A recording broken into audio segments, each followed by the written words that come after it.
नमस्कार मित्रमैत्रिणींनो, जर तुम्हाला आपल्या चॅनलवरच्या कथा आवडत असतील तर लाईक करत जात जा आणि चॅनलला सबस्क्राईब करून बाजूची घंटी दाबा आणि ऑलवर सेट करा. म्हणजे जेव्हा जेव्हा मी नवीन व्हिडिओ किंवा कोणतीही नवीन पोस्ट अपलोड करेन तेव्हा ती सगळ्यात आधी तुमच्यापर्यंत पोहोचेल. धन्यवाद. तर वळूया आपल्या कथेच्या पुढच्या भागाकडे. डॅड, मी असा प्लॅन बनवला आहे ना की सांप भी मरेगा और लाठी भी नहीं टूटेगी. कुणाल हसत बोलला. कुणाल, आम्हाला नीट समजेल असं सांगशील का? मोहन आता वैतागले होते. हो, सांगतो ना, असं म्हणत कुणालने त्याचा पुढचा प्लॅन मोहन आणि नैना यांना सांगितला. तशी त्या दोघांच्या चेहऱ्यावर एक चमक आली. ये हुई ना बात, आता अगदी शोभतोस माझा मुलगा. मोहन त्याच्या पाठीवर शाबासकी देत बोलले. तसा खुश झाला तो. आता पुढे. वाव जीनू, तू तर एकदम छान गाडी चालवतोय. अमित बोलला तसा जीनू खुश झाला. खरंच पप्पा, जीनू बोलला. अरे मग काय तर, खरंच छान चालवतोय. अमित हसून बोलला तसं जीनूच्या चेहऱ्यावर पुन्हा एक खूप मोठी स्माईल आली. त्याला बिचाऱ्याला हेच वाटत होतं की तोच गाडी चालवत आहे.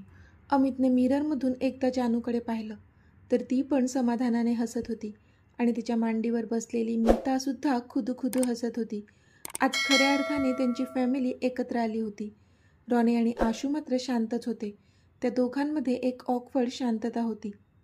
आता त्याने त्यांची गाडी एका 7 स्टार हॉटेलच्या समोर थांबवली आणि ते सगळे एक एक करून गाडीतून खाली उतरले. वाव पप्पा, किती मोठं हॉटेल आहे हे. आपण इथे जेवायला जायचं? मीताने विचारलं. तसं अमितने तिला उचलून घेतलं. येस माय प्रिन्सेस, आपण इथेच जेवायचं आहे. तो तिच्या गालावर किस करत बोलला. तशी ती गालातच हसली.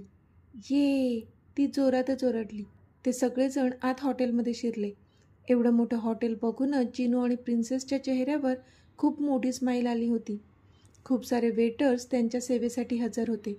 त्या दोघांना जे हवं ते सगळं त्यांनी त्यांच्या पुढ्यात आणून ठेवलं होतं. दोघेही खूपच खुश होते. दोघेही अमितच्या आजूबाजूला बसले होते. एका क्षणासाठी त्यांनी त्याला एकटं सोडलं नव्हतं. जानू पण त्या तिघांना प्रेमाने बघत होती. देवी आई, आत्ता मात्र पुन्हा काही संकट नको. माझ्या फॅमिलीला सुखरूप ठेव. ती मनातच देवी आईचा धावा करत होती. आशू आणि रॉनी एकमेकांच्या समोर बसले होते. दोघेही एकमेकांकडे पाहत होते, पण बोलत मात्र कोणीच नव्हते. चुपचाप त्यांचं जेवत होते ते. आता सगळ्यांची जेवणं झाली होती. जेवणानंतर आईस्क्रीम पण खाल्लं होतं त्यांनी. चला निघायचं, अमित बोलला तसे सगळे बाहेर निघाले. आता गाडी रॉनी चालवणार होता. अमित मुलांना घेऊन जानूसोबत मागे बसला, त्यामुळे आशूला पुढे बसावं लागलं. दोन्ही मुलं दोघांच्याही मांडीवर आता झोपली होती. तसं अमितने मधलं पार्टिशन ऑन केलं आणि तो जानूजवळ सरकला. त्याने तिचा हात हातात घेतला आणि त्यावर त्याचे ओठ टेकवले. थँक्स जान फॉर दिस हॅपीनेस. मी तुला सांगू शकत नाही की मी किती जास्त खुश आहे, तो बोलला. तशी तिने त्याच्या खांद्यावर तिची मान ठेवली. मी सुद्धा खूप खुश आहे मीत. ह्या क्षणाची किती वर्षांपासून वाट पाहत होते मी. ती पण त्याचा हात हातात घेऊन त्याला गोंजारत बोलली. आता सगळं नीट होणार आहे जान. यू ट्रस्ट मी नो, तो बोलला. तशी तिने होमध्ये मान हलवली आणि डोळे मिटले. इथे रॉनी समोर बघून गाडी चालवत होता, पण त्याचं अर्ध लक्ष बाजूला बसलेल्या आशूवरच होतं, जी की आता खिडकीतून बाहेर पाहत होती. मग मात्र तो समोर बघू लागला, पण थोड्याच वेळात त्याच्या कानांवर तिचे हळूवार शब्द पडले. अजून किती अबोला धरणार आहात? बोलणार नाहीतच का माझ्याशी? ती केविलवाणे चेहऱ्याने त्याच्याकडे बघत हळूच बोलली. तसा तो तिच्याकडे पाहू लागला, पण तिला पाहूनच त्याच्या काळजात धस्स झालं, कारण आता तिच्या त्या काळ्याभोर डोळ्यात अश्रू दाटून आले होते. प्लीज, तिने आता त्याचा हात पकडला होता आणि बोलत होती ती, पण त्याने मात्र नजर हटवली तिच्यावरून आणि ड्रायव्हिंगवर कॉन्सन्ट्रेट करू लागला तो. तसं तिला वाईटच वाटलं. तिने पटकन तिची नजर खिडकीच्या बाहेर वळवली आणि डोळ्यात आलेले अश्रू वरचेवर पुसून टाकले. त्याला पण तिला असं इग्नोर करणं अजिबात जमत नव्हतं, पण आता ह्या क्षणी तो काहीच बोलू शकत नव्हता, कारण त्याचा बॉस त्याच गाडीत मागे बसला होता. आता त्यांची गाडी जानूच्या बिल्डिंगजवळ येऊन पोहोचली होती. अमितने स्वतःच्या मांडीवर झोपलेल्या जीनूला रॉनीजवळ दिलं आणि जानूच्या मांडीवर झोपलेल्या मीताला अलगद उचलून स्वतःजवळ घेतलं आणि ते लिफ्टच्या दिशेने चालत गेले. जानू मात्र त्याला पाहतच होती. दोघांनाही बेडवर झोपवून अमित आणि रॉनी घरी जाण्यास निघाले. आता रात्रीचे 10 वाजले होते. जान, see you soon. Good night dear. तो बोलला आणि त्याने जानूच्या कपाळावर किस केलं. तशी शहारली ती. Good night Meet. Please take care, ती बोलली. कारण जरी आता ती खूप आनंदात असली तरी नाही म्हटलं तरी आता तिला जास्त भीती वाटू लागली होती त्या कुणालची. Don't worry, everything will be fine. तो पुन्हा तिच्या गालावर हात ठेवून बोलला. तशी तिने होमध्ये मान हलवली. बाय आशू, तो बोलला. त्यावर आशूने पण त्याला बाय केलं. Bye ma'am. आता रॉनी जानूला बोलला आणि मग त्याने आशूकडे पाहिलं, पण तिने लगेचच नजर फिरवली त्याच्याकडून. कारण गाडीत तिने स्वतःहून त्याला बोलण्याचा प्रयत्न केला होता, तरीसुद्धा त्याने तिला इग्नोर केलं होतं, ज्याचा तिला खूप जास्त राग आला होता. मग मात्र तो काहीही न बोलता तिथून निघून गेला. Hello boss. तो फोनवर बोलतच होता की त्याच्या डोक्यावर गन धरली गेली. तसा त्याचा आवाज घशातच अडकला. तो घाबरलेल्या नजरेने समोर पाहत होता. समोर रॉनी उभा होता आणि त्याच्या हातात असणारी गन आता त्या समोरच्या व्यक्तीच्या डोक्याला लावली होती. रॉनीने त्याला डोळ्यांनीच इशारा केला तसा त्याने फोन कट केला. हॅलो हॅलो, कुणाल बोलत होता, पण समोरून फोन कट झाला होता. काय, खूपच घाई झाली आहे तुला तुझ्या बॉसला सगळी इन्फॉर्मेशन द्यायची? रॉनी खूपच कुत्सित स्माईल करत बोलला. तसा त्या समोरच्या व्यक्तीचा चेहरा बघण्यासारखा झालेला. घेऊन जा रे ह्याला आणि चांगलीच खातिरदारी करा ह्याची, रॉनी बोलला. तसा तो माणूस घाबरला. सॉरी सर, प्लीज मला काही करू नका, मी काहीच नाही केलं आहे. तो माणूस घाबरला होता. अच्छा, तू काहीच नाही केलं आहेस का? ओके, चल तुझ्या बॉसला अपडेट्स दे जान्हवी मॅमबद्दल, जसे रोजच देतोस. पण आज जे अपडेट्स देणार आहे ते आम्ही जे सांगणार तसंच देशील तू, रॉनी बोलला. तसा तो माणूस घाबरला. हो सर, तुम्ही सांगाल ते करेन मी, पण मला काही करू नका प्लीज, तो माणूस बोलला. ओके, कर मग तुझ्या बॉसला फोन, रॉनी बोलला. तसा त्या माणसाने कुणालला कॉल केला. हॅलो बॉस, तो माणूस बोलला. हॅलो जितेश, काय रे, काय झालं? इतक्या रात्री का कॉल केलास? काही महत्त्वाचं सांगायचं आहे का जान्हवीबद्दल? कुणालने विचारलं. तसं त्या माणसाने भीतीने एक औंढा गिळला, कारण सध्या त्याच्या कनपट्टीवर गन रोखलेली होती. ते बॉस, जान्हवी मॅम अमित सरांच्या घरी गेल्या होत्या. त्या काहीतरी सांगत होत्या अमित सरांना, पण अमित सरांनी त्यांचं काही एक न ऐकता त्यांना हाताला पकडून घरातून बाहेर काढलं. त्या खूप रडत होत्या, विनवणी करत होत्या, पण अमित सर खूप रागात ओरडले त्यांच्यावर. मग मात्र त्यांना तिथून जावंच लागलं, तो माणूस बोलला. तसं इथे कुणालच्या चेहऱ्यावर मात्र खूप मोठी स्माईल आली होती. वाह, काय न्यूज दिली आहेस तू, मस्तच. लक्ष ठेव तरी तिच्यावर, ती पुढे काय करणार आहे ते आपल्याला कळायला हवं. ओके, ठेव आता, कुणाल बोलला आणि त्याने फोन ठेवून दिला. सर, आता तरी मला सोडा प्लीज, तो माणूस बोलला. त्यावर रॉनीने नाहीमध्ये मान हलवली. ह्याला घेऊन जा आणि तोपर्यंत आपल्या कस्टडीमध्ये ठेवा, जोपर्यंत इथलं सगळं सुरळीत होत नाही, रॉनी बोलला. तशी त्याची माणसं त्याला सोबत घेऊन गेली. हॅलो बॉस, काम झालंय, रॉनी बोलला. गुड, अमित हसून बोलला आणि त्याने फोन कट केला. कुणाल, तू आता तुझी उलटी गिनती सुरू कर.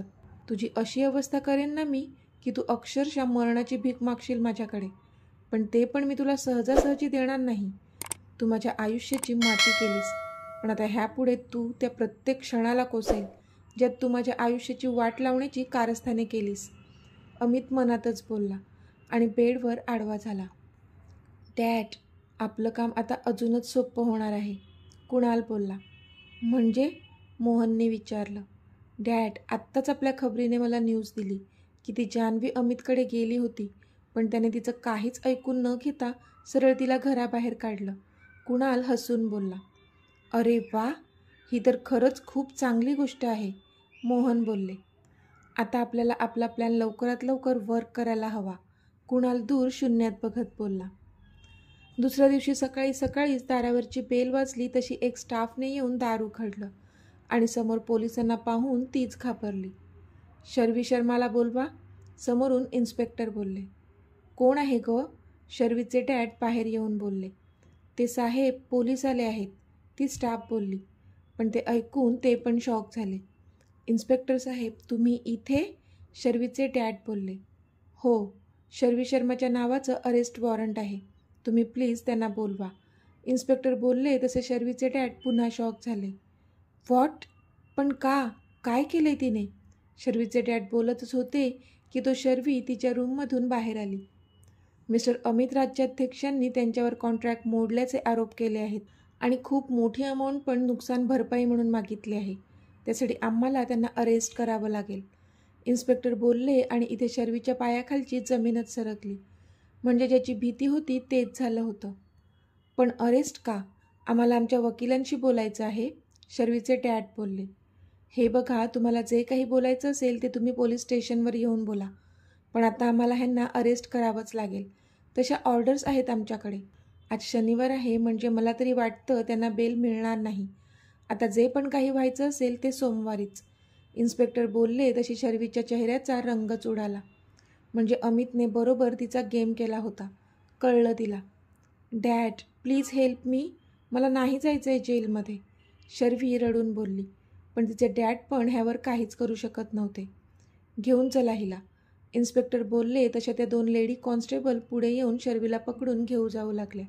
डॅड, शर्वी रडून बोलली. तू काळजी करू नकोस, मी बघतो काही होतं का ते, शर्वीचे डॅड बोलले. पण त्यांनाही माहीत होतं की जर अमितने तिच्यावर केस फाईल केली आहे म्हणजे सहजासहजी तिला बेल मिळणं शक्यच नव्हतं. शर्वी मात्र हमसून हमसून रडत होती. तिला आता कुणालची साथ दिल्याचा खूप जास्त पश्चाताप होत होता. रागाच्या भरात अमितच्या विरोधात जाऊन आपण खूप मोठी चूक केल्याचं तिच्या लक्षात आलं होतं. पण आता खूप उशीर झाला होता. तिला तिचं करिअर अंधारात असल्याचं दिसत होतं. पण आता तिच्याजवळ कोणताच मार्ग शिल्लक राहिला नव्हता. अमितने तिची सगळ्याच बाजूने कोंडी केली होती. बॉस, शर्वी शर्माला अरेस्ट झाली आहे, रॉनी बोलला. तसा अमित ओठांच्या कोपऱ्यात हसला. मेक शुअर की ती जास्तीत जास्त लॉकअपमध्ये राहील, अमित बोलला. येस बॉस, रॉनी बोलला. आता पुढे काय करायचं आहे तुला माहीत आहे ना, अमित बोलला. येस बॉस, पण त्याआधी अजून एक न्यूज आहे, रॉनी बोलला. स्पीक, अमित बोलला. बॉस, तुम्ही सांगितल्याप्रमाणे कुणालच्या मार्गावर आपली काही माणसं पाठवली होती आणि त्यामुळे आपल्याला मोहन आणि नैना राज्याध्यक्षाचा पत्ता सापडला आहे, रॉनी बोलला. ओ गुड, अमित हसून बोलला. बॉस, तुम्ही म्हणत असाल तर त्यांना आपल्या ताब्यात घेऊ का, रॉनीने विचारलं. नो, आत्ताच नाही, नाहीतर कुणालला संशय येईल. आधी त्या कुणालचा हिशोब पूर्ण करायचा आहे, त्यानंतर त्यांचा टर्न आहे. पण आपली माणसं त्यांच्या निगराणीवर ठेवून द्या, ते तिथून पळून जाता कामा नये, अमित दूरवर बघत बोलला. ओके बॉस, रॉनी बोलला. तू लवकर घरी निघून ये, अमित बोलला. ओके बॉस, रॉनी बोलला आणि बाय बोलून त्याने फोन कट केला. गुड मॉर्निंग डॅड, अमित खाली आला होता आणि डायनिंग टेबलवर बसत त्याने रामना ग्रीट केलं होतं. गुड मॉर्निंग अमित, आज मूड छान आहे वाटतं, राम बोलले. तसा अमित गालातच हसला. माझं जाऊ द्या, तुम्ही पण खुश दिसत आहात. क्या बात है, अमितने विचारलं. माझं काय आहे, चाललंय आपलं. हा रजनीश आहे म्हणून बरं आहे, तो सगळी काळजी घेतो माझी, राम बोलले. अच्छा, म्हणजे मी काहीच करत नाही का, रीमा डोळे बारीक करून बोलल्या. तसे राम गालातच हसले. अगं तसं नाही, तू तर आहेच, पण रजनीश दिवसभर मला काही हवं नको का ते बघत असतो, अगदी सावलीसारखा असतो माझ्यासोबत, राम बोलले. तसा त्यांचा तो केअरटेकर खुश झाला. हो खरंच मॉम, हा रजनीश खूप करतो हा डॅडचं, अगदी सुरेशपेक्षा पण जास्त. थँक्स रजनीश, अमित बोलला. अहो साहेब, थँक्स काय त्यात, हे तर माझं कामच आहे, रजनीश बोलला. त्यावर अमित पुन्हा हसला. इतक्या रजनीशचा फोन वाजला. एक्सक्यूज मी सर, म्हणून तो बाजूला गेला. तसा अमित पुन्हा ओठांच्या कोपऱ्यात हसला, कारण हा त्यांच्या प्लॅनचाच भाग होता. तर मित्रमैत्रिणींनो, आजचा भाग तुम्हाला कसा वाटला ते मला कमेंटमध्ये सांगा. आणि जर आवडला असेल तर व्हिडिओला लाईक करा, शेअर करा आणि चॅनलला सबस्क्राईब करून बाजूची घंटी नक्की दाबा. चला तर भेटूया आपल्या पुढच्या भागात. तोपर्यंत धन्यवाद.